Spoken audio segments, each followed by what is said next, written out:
For my latest sketchbook, I'm using this Stillman and Birn Nova Series beige toned mixed media sketchbook.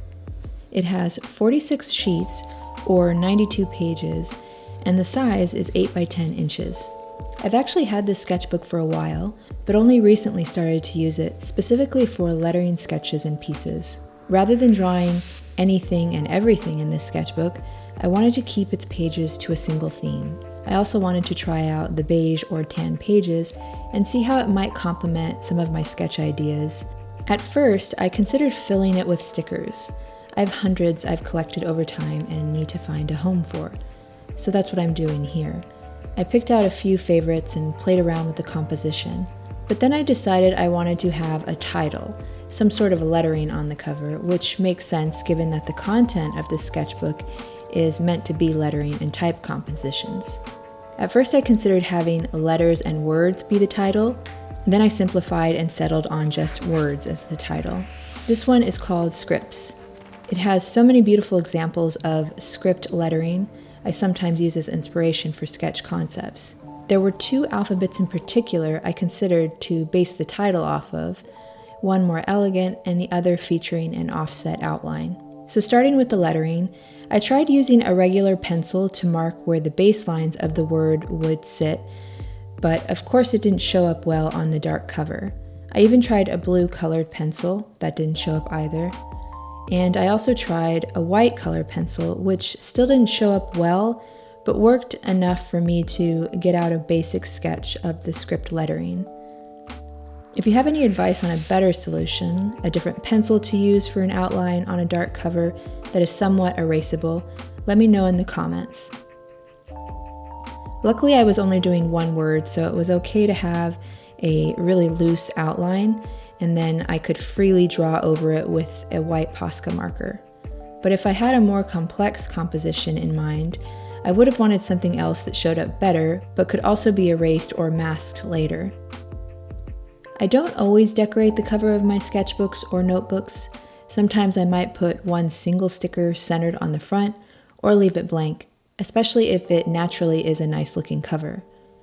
But there really isn't anything special about this cover in particular.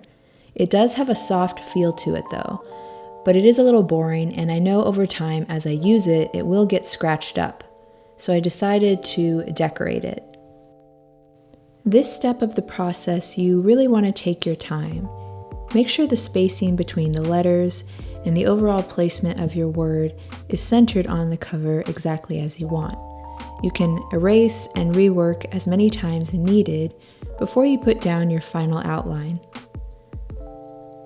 You can see in the end how faint the outline is on the sketchbook. The colored pencil barely shows up on the cover. It kind of looks like a scratch. Depending on how accurate your outline sketches are, this is important. The more practice you have with lettering, the more accurate you'll be able to see and draw the letters without constantly having to redraw. This will help to eliminate having that sketch show up behind your final piece. To go over the sketch outline, I'm using a pen type 0.7mm white Posca pen. This is a great pen for fine lines like this. Most of the other Posca markers I have are way too thick and wouldn't work for outlining and filling in script lettering like this. With elegant script lettering, it's all about having a smooth line to your curves. It helps to go over the outline a couple of times to smooth out your lines. With Posca paint markers, you definitely need to be careful with where your hands and wrist touch the surface to avoid smearing the paint before it dries, which has happened to me way too many times in my sketchbook sessions. I really like how easily this pen type pen glides effortlessly on the soft Stillman and Birn cover. Depending on the texture of your sketchbook cover, this pen might create jagged lines. If that's the case, you may want to choose a thicker style of font, maybe a bold sans serif, and use one of the thicker brush pens, like one of the others I have shown in the background here. I find this part of the lettering process therapeutic, with such intense concentration on each individual letter. You're almost holding your breath so you don't mess up. Overall, I love how the title turned out. It's simple yet elegant and tells you exactly what the theme of the art inside is.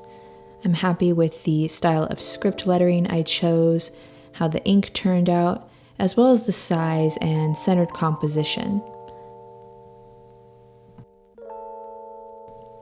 I did try to erase some of the underlying sketch, but as you can see, it does still show up. But because the initial sketch wasn't too dark, it's barely noticeable.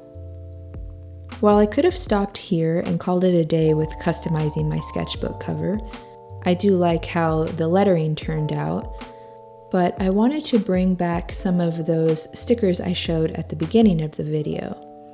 I felt the cover could use a bit more design, more color. But now it's about finding the right ones that blend in well with the script title and don't distract from the lettering. I also don't want any of the stickers to cover or overlap each other, but have plenty of space for each sticker design to stand out. It's a bit like a puzzle or a game of Tetris when trying to fit stickers onto a page like this. You have to play around with placement, but also consider how some stickers may look when sitting next to each other. Balance the amount of color, size, and shape. For example, try not to place too many circular or square stickers, but instead mix up the variety. I have hundreds of stickers I've collected over time. I have them organized into categories. For example, some are relating to places I traveled to with the names of the cities. Some feature cats, and others are book related. I even have an animal pile of stickers. I wanted to have a good mix in theme of type of stickers. I knew I wanted to feature at least 1 or 2 cat stickers. I really liked and wanted to include the large black and white light bulb sticker. I also knew I wanted to include the blue, red, and pink "Don't Believe Everything You Think" sticker. I love the color and the design of that one. Same with the Crushed by My Own Hopes and Dreams can of tomato with roses sticker. Love the colors and knew I wanted to include these. So it was more about finding out where best to place them on the cover and what other stickers to bring in that would complement them. I kept toying around with whether or not I wanted to include any travel-related stickers, like Seattle or national parks, or even any California-related stickers. But I didn't want to brand this sketchbook with any one particular place, so eventually I decided not to include any location-based stickers. I like how the sitting black cat sticker fit well into the space to the left of the title, perfectly within the curves of the W. Once I felt confident about the composition, I started to peel off the backing of the stickers and place them, starting with the light bulb one. I also felt including the vintage typewriter sticker was fitting with the words title. So that's it. That's how I customize my sketchbook cover, from drawing on it, adding a title with a paint marker, to embellishing with stickers. Let me know what you think of how it turned out, or share how you like to decorate your sketchbooks.